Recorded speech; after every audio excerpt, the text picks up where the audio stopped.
Wala raw pong mga taga-NBI sa loob ng Senado nang magkaroon ng putukan doon kanina.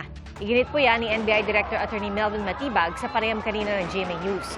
Kaya ayon kay Matibag, walang nagpaputok ng baril mula sa kanilang mga ahente.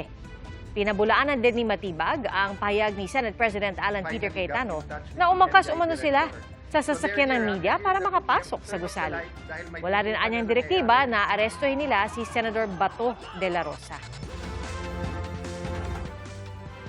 Wala naman po kami dineploy doon at wala namang utos na may aarestuhin po si Senator Bato. Kausap ko lang po si Secretary Bida at sinasabi niya nga sa akin, maghintay tayo ng instruction na wala tayong gagawin. Wala nga po taga-NBI doon eh. So wala po magpapaputok ng baril na taga-NBI. Naglabas na rin po na payag si Pangulong Bongbong Marcos kaugnay ng nangyaring gulo sa Senado kanina. Ang sa Pangulo, sinabi sa kanya ni NBI Director Melvin Matibag na walang tauhan nila ang nakapasok sa Senado dahil wala naman umanong utos. Dalawang klase lang daw ang mga naka-uniformeng personnel na napanood sa mga balita.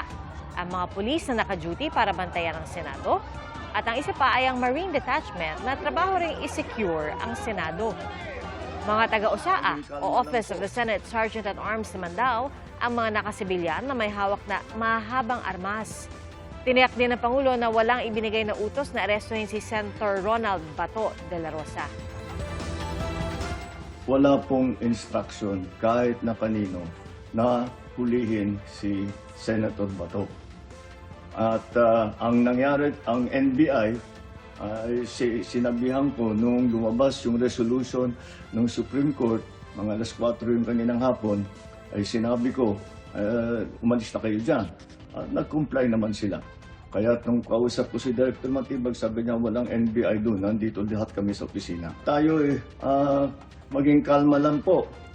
Nakausap ko na si Senate President Alan Cayetano at nag-agree kami. We agree that the thing to do now is to tell our people all to calm down and we will get to the bottom of this. Alamin natin kung sino ang gumawa nitong gulo, mag-iimbestiga, sabay ang Senado at saka ang PNP tungkol dito.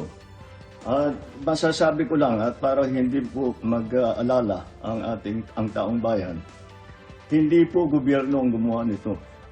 Walang pumasok na tigalabas na sundalo, na militar, na NBI sa Senado.